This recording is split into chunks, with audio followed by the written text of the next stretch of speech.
Amin no. Nagpa pinumpisa na pala ni Tiye paano yung palay namin dito. Kasi yung na dito parang linggo. Mas ngayon dito naman yung inaani niya ngayon.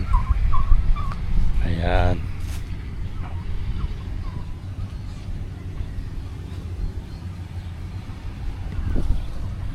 Hindi na nga kami nag-commute, sinundo na lang kami ni Bib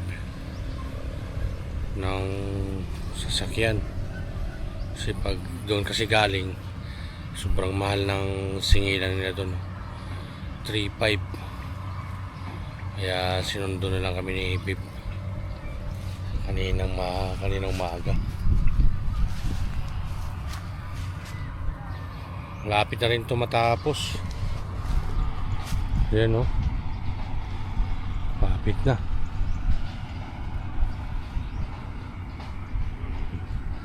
Yung sa kabila pang kanin, yung malapit doon sa irrigation. 4.5 na lang natira dito. Naanihin pala. 4.5? Anong hambal mo kay papa mo? Pa! Buot na ako di pa.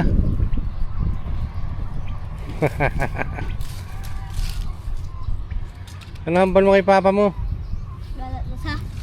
Balat. Eskwela doon. Ngaw. Ano? Hindi ka na mag-eskwela. Patay ka kay papa mo, hindi ka na mag-school. Din sa. Hara ka sa dalusan. Kakala sa Manila. Subo, mapuli na to. Kasi ate mo, Jamaica. Nag-school? Ay! Ay mo pala. Patay tayo dyan kay Kalbo.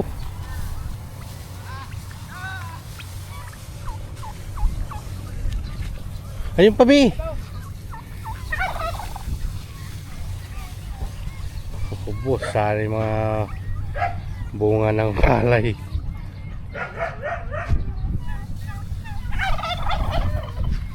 Dali, dali.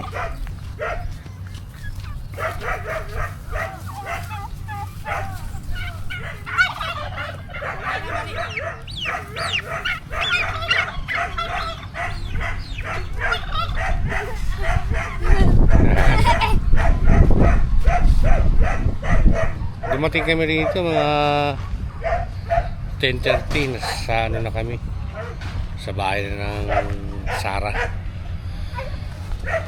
Bumili lang kami ng mga prutas sa lubong namin kay Tiyan. Ayan.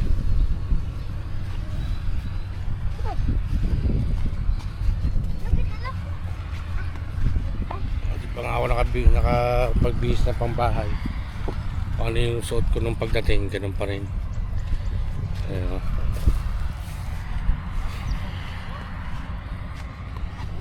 Tignan natin yung palay dito kung ilang sako na yun. Ano yun? Maani.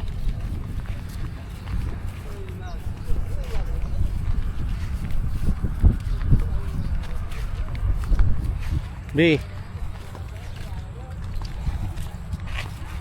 hindi ka na nag-school how? Sabi? Ako yung mayapag.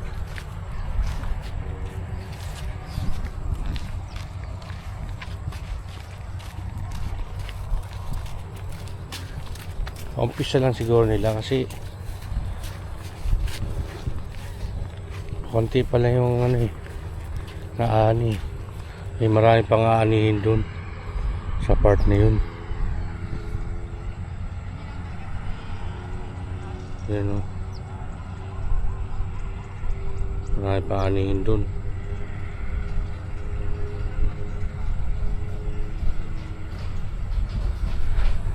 Doon na tayo.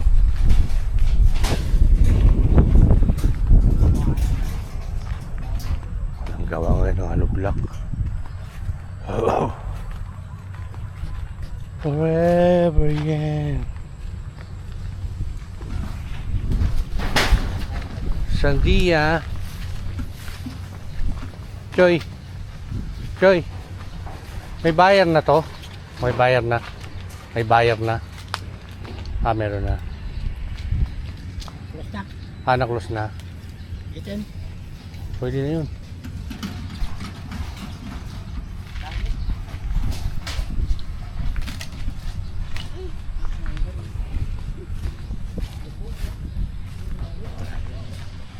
Uy. Sana nga maganda ani ngayon, Lord. Dahil hapay man yung ating palay. Kaya ano pa sana ang harvest nito? Sabado na paaga. Kasi nga hapay yung palay. Iniwasan namin doon baka mabasa. Masira pa yung bunga ng palay. Kaya pinaharvest na ni Tiyoy.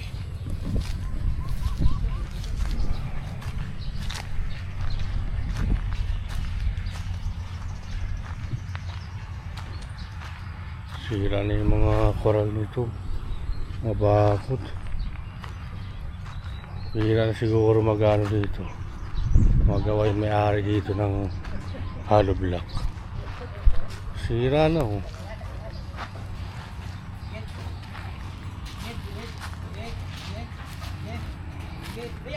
Buti may duyan si Tiyo eh.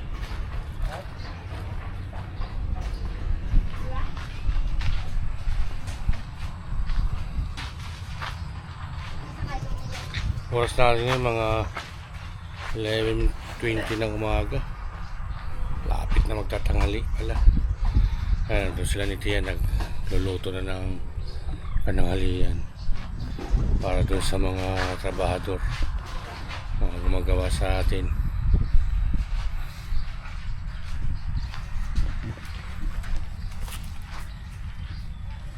Dito ko lang kayo mamaya pag yung ano ng status ng ating magpapaani.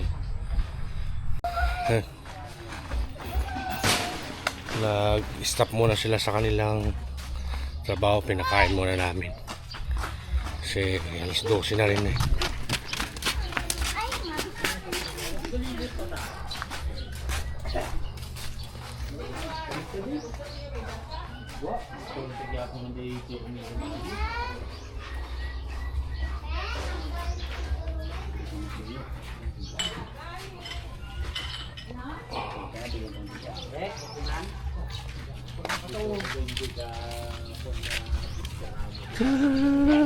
Kaya ikaw lang to kung duwa ba to duwa dito kita ka dili ang mga kabuo sa kanya papaw pa dati go.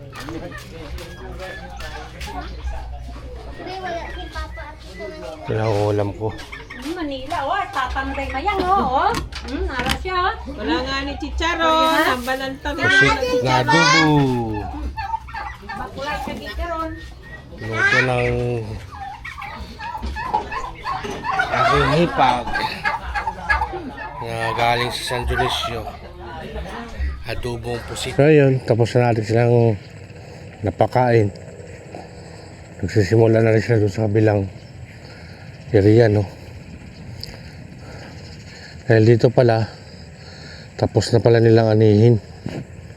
Yan. Wala silang babalikan dyan. Bago natin sila pinakain, napos muna nila lahat yan dyan.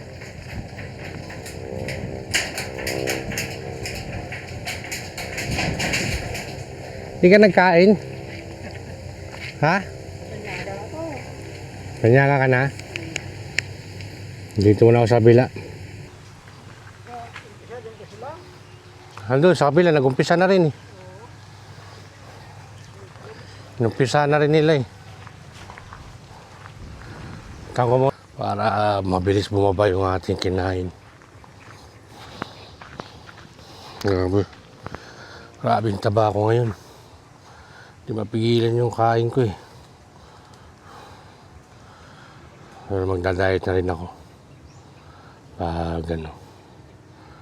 Pag may time. Siguro lang tayo tindahan ngayon. Wala tayong paano makapag-exercise, pag-jogging-jogging man lang sana.